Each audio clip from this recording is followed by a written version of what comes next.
Le 2 septembre 1715, Philippe d'Orléans vient d'être proclamé régent du royaume, ce qui veut dire qu'hier, le roi Louis Mmh. XIV est mort après 72 ans de règne.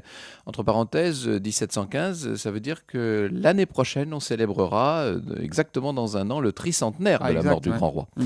Alors le fils de Louis XIV, ses petits-fils sont morts, reste un arrière-petit-fils, le futur Louis XV, qui n'a que 5 ans. Ça fait Il est jeune. évidemment, bah oui, il est un peu jeune pour régner. Il a donc fallu choisir celui qui va gouverner le royaume jusqu'à sa majorité Mais maintenant. attendez, Louis XIV qui a régné 72 ans, il a pas laissé quelques consignes avant de mourir? Il a rien Si, préparé? bien entendu, et notamment sous la pression de son épouse, Madame de Maintenon, le vieux roi a favorisé un de ses enfants naturels qu'il avait fait légitimer.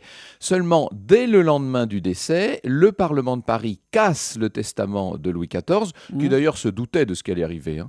Philippe d'Orléans n'a pas tellement de mal à rallier les parlementaires à sa cause, et en échange, il leur promet de leur Mmh. rendre le droit de remontrance qui leur avait été retiré depuis une quarantaine d'années. Philippe d'Orléans devient donc le régent ce 2 septembre 1715. Et alors ce régent, comment s'est-il débrouillé une fois qu'il avait les manettes du royaume, qu'il Ah était aux alors commandes? il faudrait un peu de temps pour raconter tout ça, mais d'une certaine façon, on peut dire qu'il a modernisé le système politique. Surtout, il a tenté de sauver les finances. Vous savez, c'est toute l'histoire, ça va mener à une banqueroute au passage, mais il a été le premier à mettre en circulation du papier-monnaie. C'était la première fois en France qu'on voyait une monnaie qui n'était pas, qui n'était pas métallique.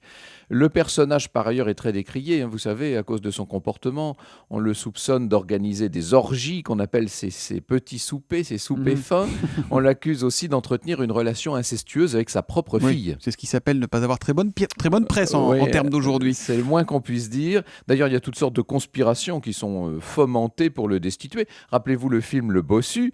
Toutes vont Mmh. échouer. Insistons tout de même sur la loyauté de cet homme qui va tenir l'État jusqu'au sacre de Louis XV, le 25 octobre 1722, et qui lui remettra les clés du royaume, si je puis dire, Mmh. impeccablement. Mais ça, évidemment, c'est déjà une autre histoire. J'ai une petite question, vous pouvez nous rappeler en 10 secondes ce que c'est que le droit de remontrance? Alors le Parlement avait la possibilité, lorsqu'il n'était pas d'accord avec un certain nombre d'édits royaux, de D'accord. faire comment dire, De le dire, des quoi. observations, de faire des remontrances au roi, et d'ailleurs de refuser l'enregistrement. Louis XIV n'avait plus voulu entendre parler de tout ça, et pendant les 40 dernières années de son règne, le Parlement n'avait plus le droit de dire ouf.